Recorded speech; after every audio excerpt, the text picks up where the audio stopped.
Welcome back to Incorporate, the podcast for business owners presented by the UB School of Management Center for Entrepreneurial Leadership, where we break down the real strategies and real risks that come with leading and growing a business. I'm your host, Lisa Stefanie, Executive Director of the UB Center for Entrepreneurial Leadership, joined by our producer, Jordan Lima of Lemur Studios. Today, we're tackling one of the most complex and high-risk areas for small business owners, human resources and employment law. The legal landscape has shifted dramatically in recent years, from pay transparency laws, paid sick leave, evolving rules around independent contractors and exempt classifications. Business owners are navigating a lot. At the same time, building a strong, compliant workforce isn't just about avoiding lawsuits. It's about recruitment, retention, morale, and leadership. Joining me today are two experts who recently delivered a very highly rated Chalk Talk at CEL on this very topic, so they're backed by popular demand. Lisa Coppola is founder of the Coppola Law Firm and focuses on employment law, compliance, and risk mitigation for businesses navigating complex workplace regulations. Lisa Stefanie is founder of TripleTrack HR and works directly with business owners to build practical HR systems that support culture, accountability, and performance. So today we're going to explore both sides of the equation, what you must get legally right, and what you should strategically build to create a thriving workforce. So first, I'm going to start with Lisa Coppola, and I have to use last names here because we have the Lisa show, right? But so just you do a Chalk Talk together? Yes, we do. We call it the Lisa show. Excellent. It's very popular. Yeah. Yes.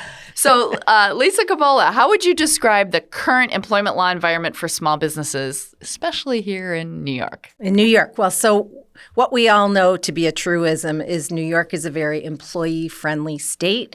The policy ideals of New York State government right now, and certainly for the last 10 years, has been focused on employees and their protection. And so one thing I would say to describe the work environment in New York from a law or legal perspective is changeable.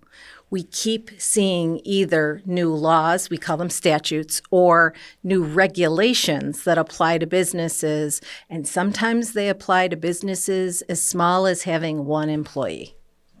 And those laws you're bound by even if you don't realize they changed or happened, correct? Well, that's right. You know, the old saying, ignorance is not an excuse. And what's a challenge for business owners is federal law, employment law, applies to businesses in New York, and New York law does as well. And sometimes they're not always consistent. So it's a challenge. What are the biggest compliance mistakes you're seeing? Like, what are businesses getting wrong? Oh, goodness. Well, businesses get wrong how they classify employees. A lot of businesses, they don't know the terms Lisa and I use, which are exempt versus non-exempt employees. But they'll say this person is salaried, and they won't have the right standards applied to that person. So they run into some risk with the New York State Wage and Hour Division. Other concerns that I see with businesses is simply not knowing what documentation they need to have when they're onboarding or offboarding employees. Those are some heavy issues. So, Lisa Stefanie, I want to maybe lighten it up. I don't know. Maybe this will be harder. But let's talk about recruitment for a second. And then we're going to deep dive into some of these topics that Lisa brought up for us. How has recruitment changed in the past few years? For a long time post-COVID, we heard about what a challenge, it was finding and recruiting talent. What's it like now? I think we're coming out of that, but I think it'll take a few years, actually. I think that it is really difficult for people to find people who want to work. People are looking for more of almost a lifestyle, whereas you used to just get a job, get a paycheck so that you could do the things that you want to do. I think now, because COVID gave us all an opportunity to kind of reflect on what's important in our lives, how much we want to work, how much time we want to spend with our family, all those kinds of things. I think that people are very particular, and I think culture in terms of a business kind of selling themselves to the potential employee. So it used to be that candidates really had to sell themselves to the business. I want this job. The business now has just as much responsibility, if not more, to kind of do a sales pitch to get that employee, because there are a lot of jobs that are open and available. I think the other thing we see in some of the younger generations, like the one caught during COVID, caught in the COVID years, if you will, they may have started their first jobs remotely. And so therefore, many of them don't have some of the basic skills that you get from just having a job, from just working around other people. They don't know how to necessarily they don't know how to be a good employee in a workplace environment because they've worked from home or it's fascinating for me as an HR professional, but as a business owner, it's frustrating for sure. Yeah, jammies on the bottom don't cut it in the in the workplace. Right. Yeah, there's that. So we used to always tell hire slow, fire fast. Mm-hmm. But I've heard rumor now that it's hire fast and fire slow. What are we doing nowadays? Yeah. So, and I think I used that in the webinar I recently did for the CEO folks. So this hire fast, fire slow is really about the way you have to gain momentum and keep it going during a search. So if you're looking to fill a particular position, everybody looks on Indeed. That's the platform people use. Of course, in CEO, we say network, talk to people all those kinds of things. We're fortunate to have that. But with Indeed, if you don't, it's very quick. They can apply as a candidate mobily. They can apply to 25 different jobs if they want to with just a few clicks of a button. And if you, as the hiring manager or recruiter or whatever, if you're not getting back to those folks right away, they move on. They don't sit around and wait for you for 2 days to call. They expect that their resume will be looked at, that you'll call them and you'll hire them on the spot, right? The expectation is that you will move quickly. And I've seen that happen where, there have been some really good candidates, and by the time the employer gets back to them about scheduling an interview after a phone screen and whatever, they're like, I accepted a different job, right? So that's the hire fast, because we're at will. There's always risk in letting people go, but you can't lose good candidates. The fire slow is about the need to retain your good folks. So you want to. I'm a firm believer in giving people opportunities to succeed and giving them regular feedback so that they can be successful, because it costs a lot of money to replace people as well. And I just think that a focus on retaining your workforce is just as important, if not more so, than recruiting and bringing new folks on board. So I want to go to a part of the recruiting process that you kind of touched on there. And Lisa, I think this is a question for you. We know that New York State has pay transparency laws. Can you explain what that means? Mm-hmm. And then how do we comply with it? And then how do we use that to attract the right people? So what's the rule, and then what do we do with it? Sure. So the rule is now, and has been now for about just going on 2 years, that we meaning employers, have to disclose what the compensation is whenever we advertise or promote or have some sort of press or public information around a job. So what that means is you can't hide the ball anymore as an employer. When you recruit for a machine operator, when you recruit for a secretary, when you recruit for a CPA, you have to say the compensation is either X dollars or a reasonable range, right? You can't say, just as an example, the compensation is between $50,000 and $250,000, right, depending on experience, right? You just can't do that anymore. You have to give a reasonable range if you can't give a precise number. So it does a couple of things. One, it creates, as the law is called, transparency. So not only do recruits know, but your own workforce knows. And so what that, I think, has as a consequence is a lot of introspection and strategic thinking and planning around how compensation generally should be addressed at any company, right? Because if you're advertising for a beginning role at your company at, let's just say, $25 an hour, but you're paying somebody who's been there 2, 3, 5 years, $22.50 an hour, you're going to create, if not a legal issue, a morale issue. And that sometimes is just as important.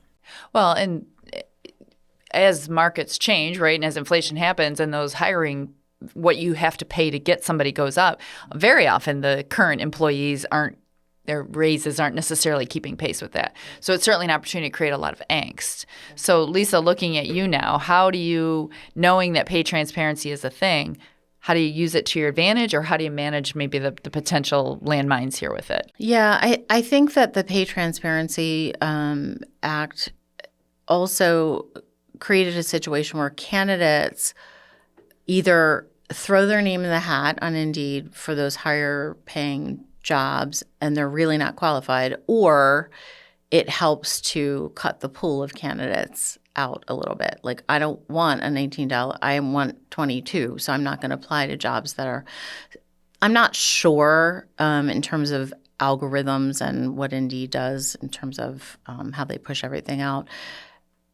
That may be equal, right? An equal kind of consequence. I think that I know in working with businesses, we have to often talk them through the range, for example, what they're willing to pay, why they have to post it.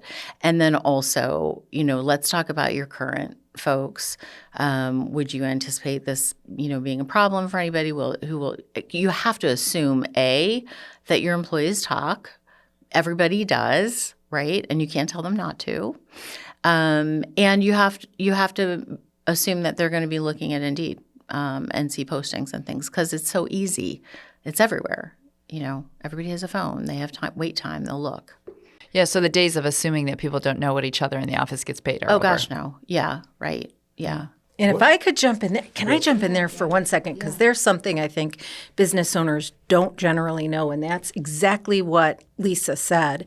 You can't tell them not to talk about it. There is a federal law called the National Labor Relations Act that says employees can speak with each other about the terms and conditions of their work. So that's their compensation, that's what shifts they work, how they're treated, who's a nice boss, who's not, maybe not so nice of a boss. They are allowed to do that. And stopping them from doing that or saying, this is confidential, don't talk about it, is a violation of the law, and the employer can be reported. So I think that's something I wanted to emphasize. They're allowed to do that, not even just face-to-face, but social media. So that has opened a huge can of worms in terms of that particular thing, because people post all sorts of things about their lives, right? And work is such a big part of it. So we're often asked about, are they allowed to do that? Am I allowed to, ask them to take that post down? Am I allowed to? Yeah, it's a slippery slope, I think.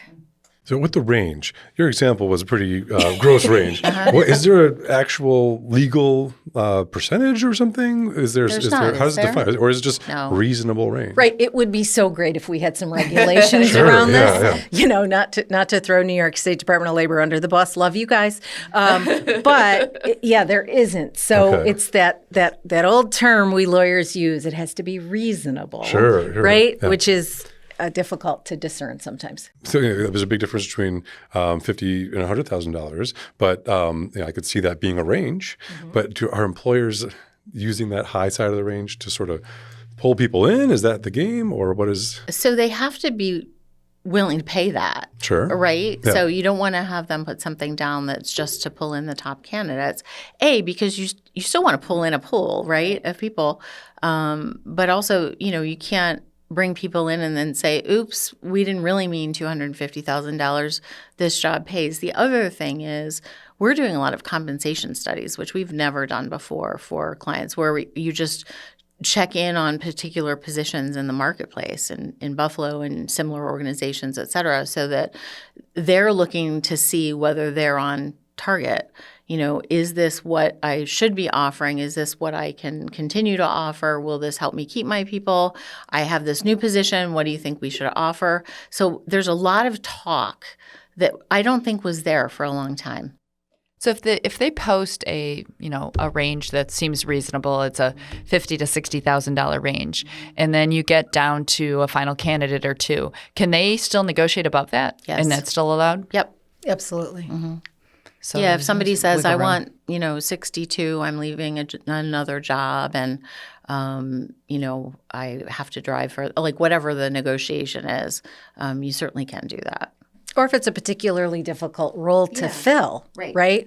Oftentimes employers want to try to grab a good candidate, and then they will do that as well.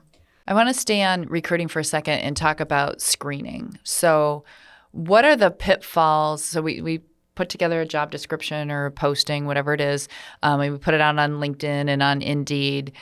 From that point, before we start the interviews or when we do the initial interviews before we hire somebody, what are all the pitfalls and landmines that we can mess up as business owners there? In my view, the biggest pitfall and the biggest risk is not screening in a way that is, I would call it, benign and non-discriminatory, right? So And I would call it fair. And fair is a good way to put it too, right? Simply. Exactly. We don't want to, and AI comes in here, right? This isn't a pod about AI, but a lot of businesses now use AI to do their screening, and they have an obligation under the law to make sure that the algorithms and the technology doesn't have built-in biases, right? And so that screening in a way that is fair is absolutely critical. We've seen studies that have been published nationally that it makes good sense to have screening done without a candidate's name. Sometimes that might imply either sex or gender discrimination, right? A name that is classically a female name, or a name that is classically ethnic might lead to race or natural origin discrimination. So those are the kinds of things, especially in a busy office plant environment. And often when business owners don't have an HR professional like Lisa helping them, they have to keep all these things in mind when they're just trying to run a business, right? And these are a lot of challenges that makes good sense to think about in advance so they don't run into a pitfall. So the risk would be if someone applied for a job or saw a posting and responded to it and wasn't either selected for an initial screen or wasn't selected for the job, if they feel they have some evidence that or some feeling that they were discriminated against, before they're even an employee of your company, they can make a claim against the company for discrimination, correct? Yeah, absolutely. Yeah. Candidate claims are out there. I always think about that classic restaurant that has all male wait staff, right? With the beautiful uniforms. If a woman applies to a job and isn't chosen, she arguably has a claim that she can try to articulate that it had something to do with her gender, that she wasn't even brought in for an interview. And making sure that the requirements that you put on the whatever posting site you have actually line up with the job, right? So you can't tailor the requirements to narrow the pool in a way that would suggest unfairness or bias or anything. So it seems like a lot for a business owner to do on their own in terms of staying compliant. Right, Jordan? Do you find, well, Asking for a this friend. has been burning in my mind. Somebody who doesn't have professional help navigating these issues, what percentage of them do you think are doing it 100% right? Oh, you're not going to make me answer that. Well, I'm assuming it's pretty low. Yeah. I mean, less than 1% Okay, probably are doing it 100% accurately. And that creates risk, right? The big issue for business owners, or one of the big issues, is risk, right? You don't want to have a claim. You don't want your community to think less of you. You don't want to impact negatively your current group or team members. So, yes, everyone should comply with the law. That's a bottom line. But it really comes down to your bottom line, right? That's what the risk creates, is loss, claims, and you don't want that. Yeah, and I think some of that too is, you don't know what you don't know. So I think a lot of small business owners, they sort of grew organically. First, their employees were family members and friends from college or whatever, and now they're getting into the big wide world of bringing outsiders in. And unless you seek out the training or or some professional support, you don't know that having hiring practices lined up is important, right? Because you could be audited for your hiring practices as part of a discrimination claim, right? But you can't just shoot from the hip, right? You should have standards that you use. You should have, written documentation, worksheets of interview questions that you've used, all those kinds of things. So, it can be a pretty big deal. And I would say it is. There's a lot of risk throughout the whole process, the whole life cycle of having an employee. Even someone who's been in the game a long time or a family business and they think, I've been doing this for years. This is how we do it. It changes. There's a lot of change, right? I mean, and they're not keeping up on the new regulations, how things change federally or state-wise. So people really need outside help to understand and navigate what changes year to year even, right? Sure. I mean, to one degree or another, I think smart business owners find resources like CEL, for example, find legitimate, reliable information that's published. Maybe there's a blog, maybe there are newsletters, and they can stay up to speed on many things that way. And they can be very reasonable. I mean, it's not expensive. They don't have to have a lawyer in their back pocket or even a human resources professional on staff. So there are, I think, economically very modest ways of doing that. It's just about knowing that you don't know and being comfortable enough to acknowledge that I could use a little help. How do I do that? It's what Sue always says about, working on your business. Think about that as part of your plan, whether it's a business plan, a strategic plan. That's a component of it. Well, and I will say, Jordan, in response to how many business owners do you think get it right? I always watch when Lisa and Lisa come in to do the chalk talk for us, the faces of the owners in the room, and you see this look, and sometimes their questions are like, but wait, try to find a way why the way they've been doing it is okay, and one or both will shut them down, going, no, you can't do Asking that. for a friend. Yeah. So just in advocacy for engaging with professionals too, I mean, there's online services, there's LegalZoom, there's all this stuff. And when I was starting off, I used those thinking, well, I don't have the money to engage with a professional. And then it turns out years later, it really bit me because I didn't have the knowledge of even what I was doing or what I was signing. I was just thinking I was checking the boxes and, this is legit. But things changed. I didn't understand what I was doing in the moment. And it's been such a relief to engage with lawyers and professionals now that the business is at a point where I can afford it. If I could have right off the bat, I probably would have. Or maybe I would have thought I was getting a deal. I don't know. But it's not a deal if it doesn't do it doesn't do it right. Penny wise, pound foolish, isn't that what they say? All right, I want to talk classification because we touched on that. So we have employees, we have independent contractors. There's probably more categories. Why is that so important for business owners to know, and what's the difference? Okay, so the bottom line is the government wants our money. I'm just going to be really candid about it. Both the federal and the state government, they need revenue to run the services they provide, if I'm going to be, less of a cynic. And employees, we tend to call them W-2 employees, right? The folks who get that W-2 form every January result in the government receiving more tax dollars. It also results in that worker receiving benefits as well, although they have, deductions for things like federal tax. They also get their Social Security benefits increasing.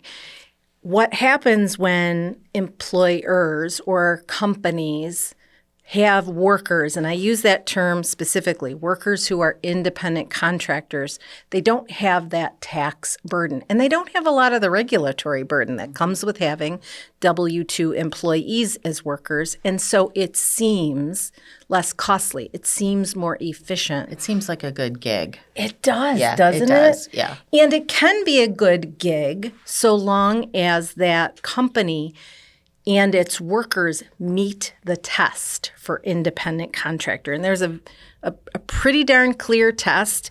The federal government has just, as of last week, withdrawn its test and changed things around. I just wrote about that on our blog. But New York State has been very, very clear about the test. And it favors categorizing people as employees rather than independent contractors when they're workers. And so that's what business owners should do. They should tick through. Lisa talked about checklists, right, for hiring. This is another checklist. Have that test in front of you and think through it. And if you are concerned about the risk, make the individual an employee and not an independent contractor. So if they're an independent contractor who's acting like an employee, so you're directing their work and they're doing things that a normal direction and employee control. would do, okay, so they're doing that, and then you don't renew their contract or don't use them again, then the risk is, right, they come back and say this was somehow unlawful and I was actually an employee, and you could get to pay what, the state damages? Like what does that look like? What does that risk look like? I'll just tell you about one thing that I recognize has come up with that, and then you can talk about the damages. But I talked to someone who had independent contractors to do specific things, right? And they no longer needed to use those independent contractors. And those independent contractors went to New York State unemployment. They tried to claim unemployment. As soon as that happens, you are on their radar because they shouldn't be claiming unemployment. But wait a minute, were they an employee? But wait a minute, you don't have. So it opens the door to all sorts of things, which then leads to. Right, which leads to money damages because for the most part, New York State, as I said, wants workers classified as employees rather than independent contractors. So unemployment will cross-reference to the wage and hour division. You will become subject to an audit. They will look at not only the records of the individual who wanted to get unemployment benefits because she thought she was an employee, but it opens up your wage history for 7 years. And then they go back, and then is there an issue about you didn't pay overtime to somebody, right? And it's not just about that employee either. Right. All of a sudden, if you have employees and other independent contractors, let's say you have 60 of them, they'll look at your payroll for those 7 years. I mean, it becomes a much bigger problem. And it was my understanding years ago that the different departments didn't really talk to each other all that much, but now they do. Well, sure. They of course they do. They figured out how to do that, and so it's like another slippery slope. And Wage and Hour has these great forensic accountants on staff, and they go through all the data, and they'll sit in a conference room or they'll sit, at a desk, and they'll talk to your employees as well. They have the right to interview employees. They have the right to interview former employees. It's like the business owner has to get naked in front of the state, and nobody wants to be in that situation. So you brought up overtime. I think, Lisa, you did. So let's talk about exempt versus non-exempt, because my gut is that that's one a lot of business owners get wrong. So tell us what the difference is. So if an employee is non-exempt, it means that they're eligible to collect overtime. So the overtime is 1.5 times their regular rate of pay should they work more than 40 hours in a week. So if you're paying biweekly, it's not more than 80 hours. It's more than 40 hours in one of those 2 weeks. And there are caveats like most employers don't include, when you're calculating for overtime, don't include things like holiday pay because they're not actually working, or when they take PTO, or those things don't count. So technically someone could be paid a regular rate for 48 hours in a week without going into overtime because 8 hours are that holiday, right? So that's one thing. So they are eligible to receive overtime, and an employer is required to pay that should they work over that. Exempt employees are typically paid by salary, and they are not eligible to receive overtime pay. They're paid a salary that never changes. The salary could be based on 40 hours a week. It could be based on, I want you to work 45 hours a week. Doesn't matter. And in any given week, if let's say the salary is based on a 40-hour technical, like the job can be done in that time period or whatever, because you're not tracking that, right? Because it's not about the hours. It's about the job. It's about getting the job done. So one week, maybe somebody works 42 hours. The next week, they work 36. You don't change the compensation as a result of that change. And then, there are different laws and things. But in order to be salaried exempt from overtime in New York State, there is a minimum salary that has to be paid to that employee under several different categories of classification. And they not only have to meet a threshold in their annual compensation, but they also, their job or their duties have to be a part of one of 5 or 6 classifications of duties. So what we've seen a lot, one of the classifications is called the administrative classification. I'll just use that because that comes up a lot. I was going to say that's the one that I right? think, yeah. And there are certain standards or criteria for meeting the administrative exempt employee standard. A lot of businesses think, oh, I have an administrative assistant because that's a job title. We hear it all the time, right? That person can be paid a salary of $42,000 or $35,000, whatever it is, wherever you are in New York State. Number one, administrative doesn't mean, and there's nothing wrong with secretarial or support duties, but it doesn't mean secretarial or support duties. It's a higher level with decision-making responsibilities, and that's characteristic of several of the classifications for exempt employees. So there's that component, what they do, and does it fit to this test, and then there's the dollars you pay on an annualized basis, which now has to be 62 something. Yeah, north of $62,000 annually. So it's a considerable wage, particularly for an area like Western New York, and also it is it's in these categories, which if you don't meet the criteria for the categories, even if you paid somebody $65,000, $70,000, $80,000, if they don't meet the category test, they are not qualified to be exempt. And if you have them working, 47 hours one week, you're a cyclical business. I think of accounting firms and tax time, for example, right? And you pay that person a salary, and some week maybe they work 70 hours or 80 hours. You should be paying them time and a half for every hour in that work week that's over 40 hours. So it's a huge difference. And when the Department of Labor comes in and audits and sees this, they not only require the employer to make up that pay difference, but then there are also interest components and penalty components that have to be paid to New York State as well. And then you become under the watchful eye of the state into the future. So it's a serious risk. And so for a business owner who says, well, yeah, but I've got, Judy working for me and she doesn't mind. She works a couple extra hours here or there. She's not looking for overtime. She's generous with her time. She's willing to do that. Why is that still a risk? If Judy's okay with it. So, yeah, Judy's okay with it today. Right. She might not be okay with it tomorrow. I think that you're naive if you can trust, like I lead with trust. I do all that. But you just never know what circumstance can change. Either having to do with your business or Judy's own, personal whatever, things can change on a dime. And so to take a risk like that when you can easily the safest way to pay people is hourly. It just is.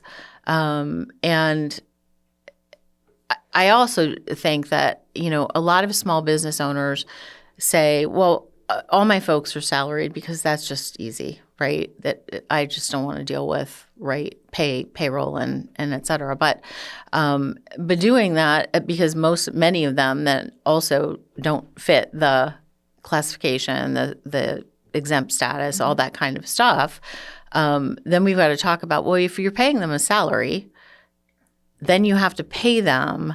You'd have to pay if you're following through on salary, which doesn't change, you'd have to pay them overtime on top of that, which is what Lisa was talking about. Or if they work 25 hours in a week, you can't cut that salary. The salary. So why would you do that? It doesn't even make good business sense. So whereas a lot of business owners go into it, they don't realize that salaried and salaried exempt are different. Salary is a way to pay people, Right. really, ultimately. Yeah. Yeah. The other risk, I think, is if, Judy can be really happy with how her situation is, but if there's another employee named Jill who is terminated or separated and makes a complaint, probably New York State's going to look at everyone, like Lisa said earlier, during an audit, and they're going to pick up Judy. And Judy might object to the state saying, oh, no, I didn't want more money. But they're going to find that out, and they're going to follow the law. Wow. Getting scary over here, Jordan. What do you think? Yes, agree. So, Not for me, though, my friends. For my friends. So let's go down an even scarier path. Let's talk for a second about sexual harassment, okay? So employers, I think, and business owners know we don't want to sexually harass our employees. But why is it more than that? Like, what are the things business owners don't realize that they need to pay attention to, whether it's with the training that they're required to do or whether it's with other people that might be on their company property that they don't realize can be a problem? Right. So all of the above. So sexual harassment historically, at least since the 1960s, has been unlawful, both from the federal government and from New York State government. New York State, in the aftermath of the Me Too movement in the late teens, widened or expanded the category of who can be a perpetrator of sexual harassment and who can be a victim of sexual harassment. So employers now are liable not only for the behavior, their own behavior, the behavior of their team members, but behavior of people who come onto their site. Can be as simple as the mail carrier who comes onto the site. If that mail carrier is saying unlawful things or acting in a way that would implicate sexual harassment, and that employer knew or should have known about it, then that employer is going to be liable to the victim, their employee, for that act. Same can be said about who can be a victim and make a claim around sexual harassment in New York. Those people not only are employees as we traditionally think of them, but they can be third parties like independent contractors. And there's also an expanded availability for what we call bystander victimization. So you're not the one who's been victimized. You're not the one who's been inappropriately touched in the workplace, for example. But a coworker observed it, they have a claim as well.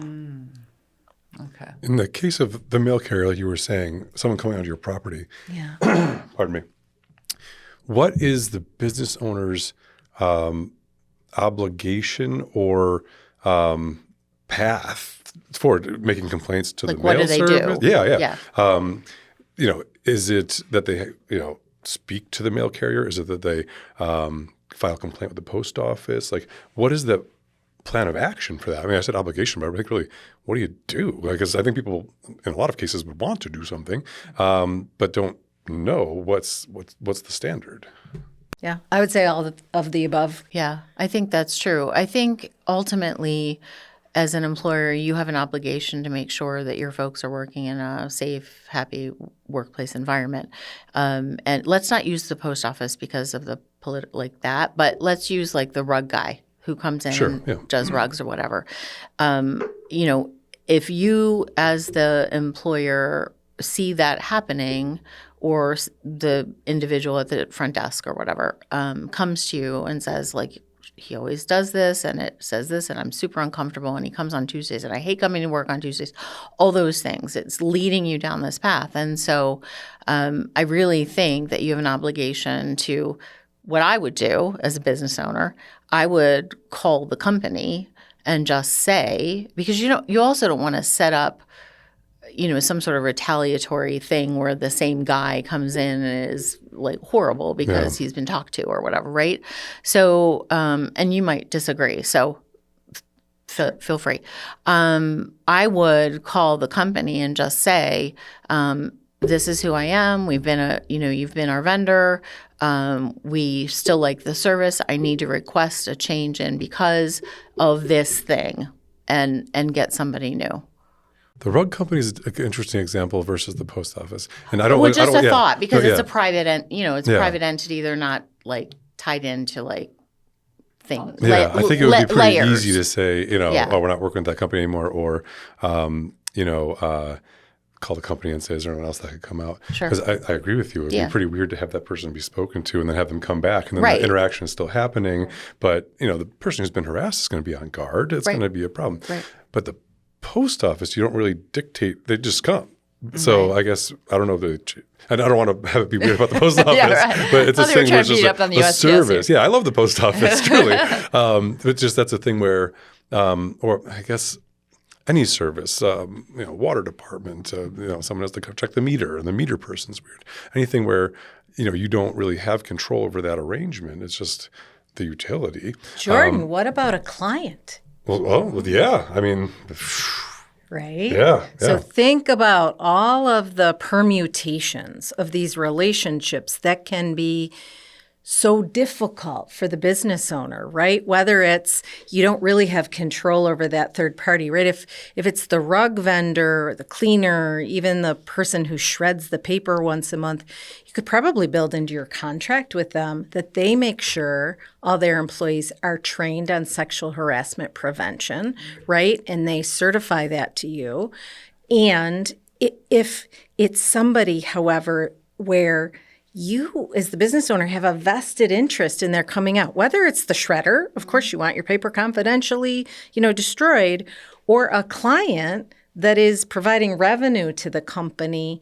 To Lisa's point, you have to be diplomatic and strategic about how you convey the concerns with the absolute highest goal of protecting your employee, because that's your duty. Mm-hmm. And I like the fact, I want to just emphasize that you said knew or should have known. Yeah. So looking the other way as a business owner is not a solution. Please don't ignore things.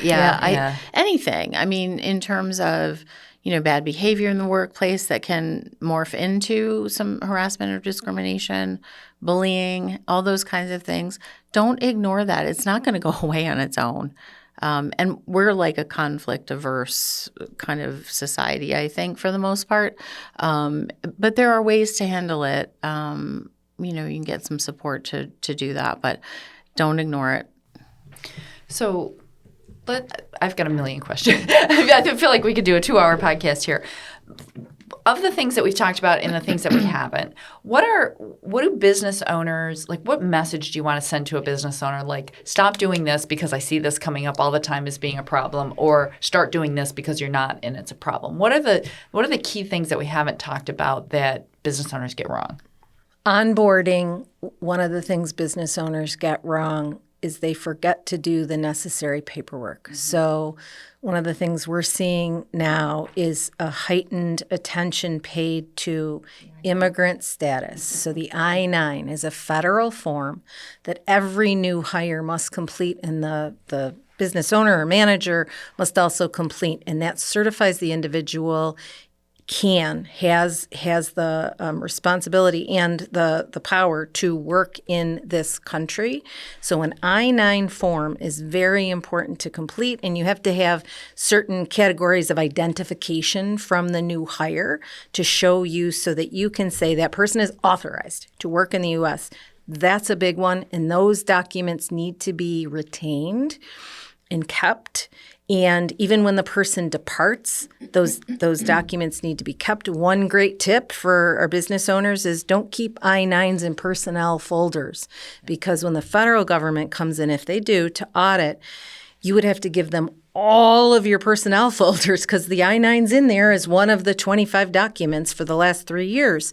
Keep an I-9 file, and it can be an electronic file. It doesn't have to be a physical document, but you want it separated out. So that's one of the things business owners don't know. An arguably even broader category is pregnancy discrimination. We see a lot of that. There are multiple laws, both federal and New York State laws, that protect and provide benefits to individuals who are pregnant, individuals who have experienced a childbirth, and who may be back in the workforce, and nursing. And so employers have to be mindful of what those requirements are and how they should or should not be treating those individuals. Yeah. Kind of along with that, I think a lot of leave situations, particularly in New York, because we provide a lot, like prenatal leave, we provide a lot of leave. And if you don't do it all the time, every leave has a different kind of process attached to it with different rules and regulations and things like that. And if you don't routinely do that, maybe you do it twice a year, if that. Maybe you have a disability leave. Maybe you have a New York State paid family leave. Those are like difficult to do and difficult to pull off correctly if you don't know what you're doing. And the employee typically doesn't know either, right? So it's kind of like the blind leading the blind to some extent. So I think there's that. But we had a lot of questions and furrowed brows around New York State paid sick leave, because that came out like quietly during COVID, when COVID leave was a thing, paid leave was a thing. And then all of a sudden, a year or two after it came out, it was like, oh, we have to offer New York State paid sick leave. And like, why do I have to do that? I offer PTO. Well, I already do that. I do. So there's a lot of confusion between a PTO policy, which we worked so hard to get clients to do for years so that they didn't have to police why their folks were off, right? And now New York State sick leave, because as soon as you blend those two into like one policy, because that might make sense, right? It's complicated. It's confusing for employees, first of all. But it's complicated because they have to – PTO is one of the few things that small businesses have a lot of flexibility in how they manage it. You don't have to offer it. You can offer it. You can offer as much as you want, as little as you want. Like, it's vacation time, what used to be vacation, personal time, et cetera. As soon as you throw in New York State paid sick leave and you blend that, you have to follow the rules that are attached to the sick leave. So there are caveats in there, like carryover and retaliation, no retaliation, job protection. Not that it's a big deal to like job protect on PTO or things like that, but you lose the flexibility that you had with the PTO time. So I think that's confusing. Like, first we were do PTO all day long, and now no, I think you should pull these apart. Let's pull these apart, separate things, make sure you're reporting it differently. I don't know whether you'd ever get audited for – you have to be able to prove as a New York employer that you offered, you gave them, you made available to your employees this sick leave time and they used it, right? And New York State built in this accrual system, which mostly doesn't make sense. So people can continue, you can accrue or front load. We'll just talk accrual. So it's 1 hour for every 30 hours worked. And it's for part-time people, seasonal people, starting day one, they start to accrue. So for every 30 hours worked, they get an hour. They can continue to accrue that, but the employer, based on the company size, can cap the use of it. So you might accrue 120 hours because you work a lot, right?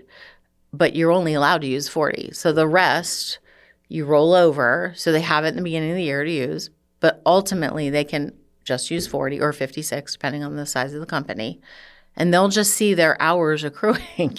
And then they think they have all that time. It's very confusing, don't you think? It is. It is confusing. Yeah. And, another aspect of the law that sometimes really tricks up employers is if they don't have in writing in a policy that there's no cash out value or cash out to that paid sick leave, then their employee, when they depart, get the cash equivalent.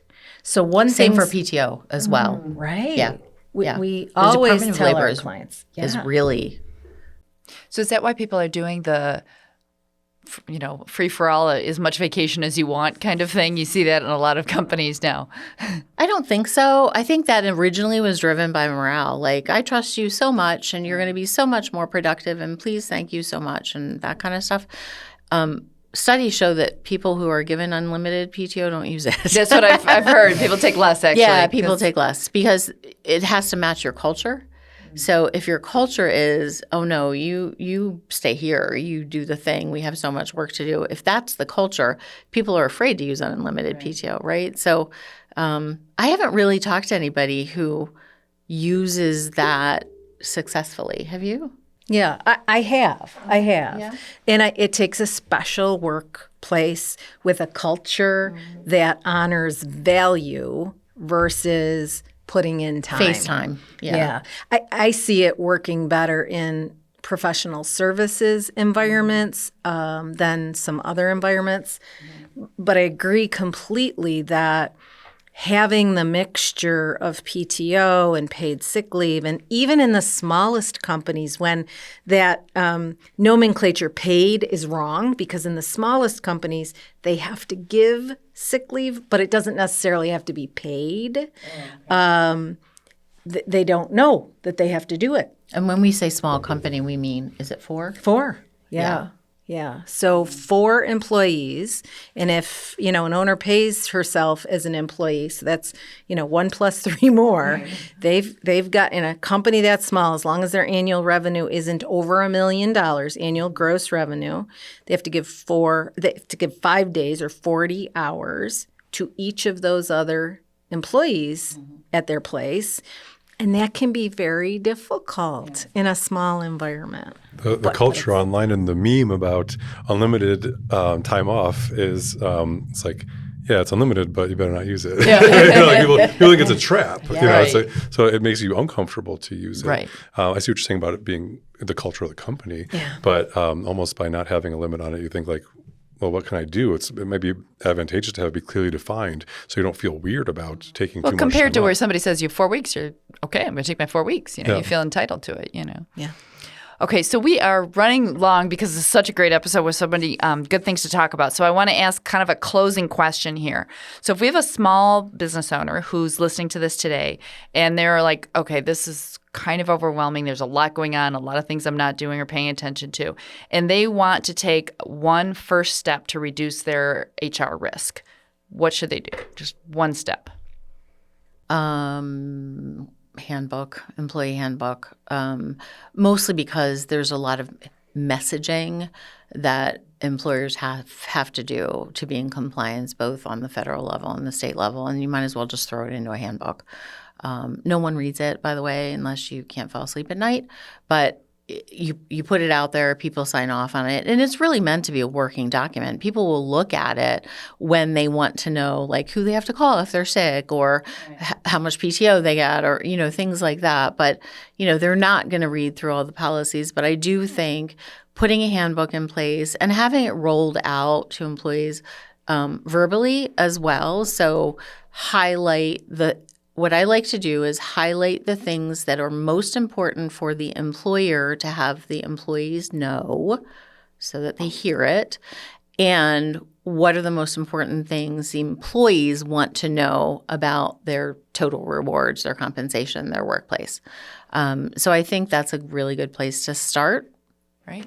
I agree. That's a great place to start. And it's really at the beginning, right? You want to give that to every new candidate who is hired at your company, whatever kind of company it is. I'll look at something that might be helpful at the back end, and that is what a business owner can do today is talk to their insurance broker about do they have what's called employment practices liability insurance? It's often a rider on a general liability policy. Sometimes for nonprofits, it's a rider on directors and officers coverage. It likely doesn't cost a lot.